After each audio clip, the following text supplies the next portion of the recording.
శ్రీ లక్ష్మీ నరసింహస్వామి జ్యోతిషాలయం శ్రీరామ్ గురుజీ మా phone number 8885522279. తమరి అనుమతితో ఈ సంతాప తీర్మానాన్ని ప్రతిపాదిస్తున్నాను.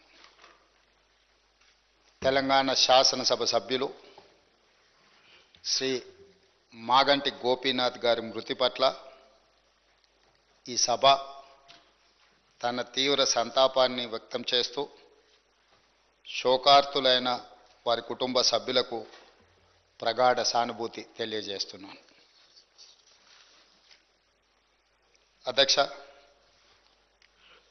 మనందరికీ దాదాపు ఈ సభలో ఉన్న చాలామంది సభ్యులకు, ముఖ్యంగా హైదరాబాద్ నగరంలో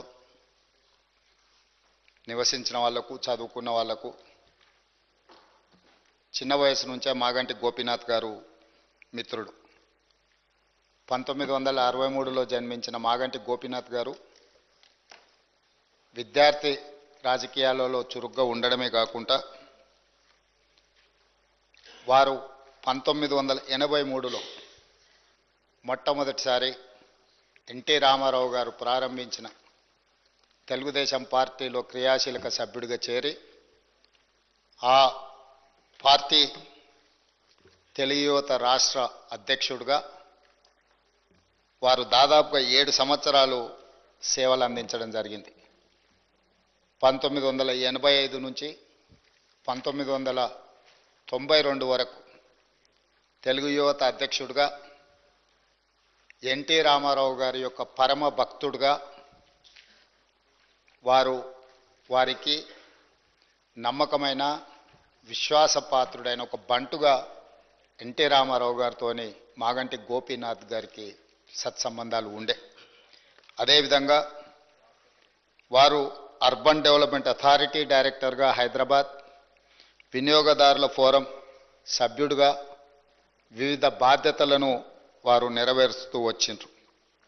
అదేవిధంగా వారు సినిమా రంగంలో నిర్మాతగా, విద్యార్థి రాజకీయ నాయకుడిగా, ప్రజాప్రతినిధిగా తెలుగుదేశం పార్టీలో ఎదిగి సినీ నిర్మాతగా కూడా వారు రాణించడం జరిగింది. అధ్యక్ష, పాత బస్తీ 1995లో సినిమా తీవడము, అదేవిధంగా రవణ 2000 సంవత్సరంలో నటశేఖర కృష్ణ గారిని హీరోగా పెట్టి వారు ఒక గొప్ప చిత్రాన్ని నిర్మించడం, భద్రాద్రి రాముడు 2004లో, నా స్టైలే వేరు 2009లో ఇలాంటి తెలుగు సినిమాల నిర్మాతగా కూడా వారు రాణించడం జరిగింది.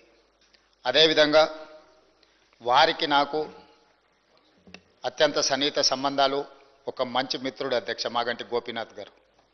2014 సంవత్సరంలో నేను రెండవసారి శాసనసభ్యుడిగా, మాగంటి గోపీనాథ్ గారు మొట్టమొదటి శాసనసభ్యుడిగా ఈ సభలో మొట్టమొదటి తెలంగాణ రాష్ట్ర శాసనసభలో కలిసి పనిచేయడం జరిగింది. ఎన్నికల సమయంలో కానీ, ఎన్నికైన తర్వాత కానీ, వారు తర్వాత రాజకీయ విధానాలలో మార్పు వచ్చిన వ్యక్తిగతమైన మిత్రత్వము, అదేవిధంగా వారి యొక్క వ్యవహార శైలిలో ఎలాంటి మార్పు లేదు. ఒక మిత్రుడిగా 2014, 2018, 2023 3 సార్లు శాసనసభ్యుడిగా ఎన్నికై హ్యాట్రిక్ సాధించిన శాసనసభ్యులలో చాలా తక్కువ మందిలో మాగంటి గోపీనాథ్ గారు ఒకరు. ఈరోజు అనుకోని పరిస్థితుల్లో వారు అకాల మరణం చెందడం ఈ సభలో ఉన్న సభ్యులకే కాదు, వారి కుటుంబానికి, జంట నగరాలలో పేదలకు వారి లేని లోటు ఈరోజు మనందరం చూస్తున్నాం. జూన్ 8న వారు మరణించడం జూబ్లీహిల్స్ నియోజకవర్గ ప్రజలకు తీరని లోటు. అదేవిధంగా వారి కుటుంబానికి, వారి సోదరుడు, వారి తల్లి, వారి భార్య, కుమార్తె, కుమారుడు, వాళ్ళ కుటుంబ సభ్యులకు ఒక తీరని లోటు. ఎందుకంటే అకాల మరణం ఆ కుటుంబానికి తీరని దుఃఖాన్ని తీసుకొచ్చి పెట్టింది. జూబ్లీహిల్స్ నియోజకవర్గ ప్రజలకు కూడా చాలా లోటు. ఎందుకంటే సౌమ్యుడు, మితభాషి మాగంటి గోపి. వారు చాలా తక్కువ మాట్లాడతారు.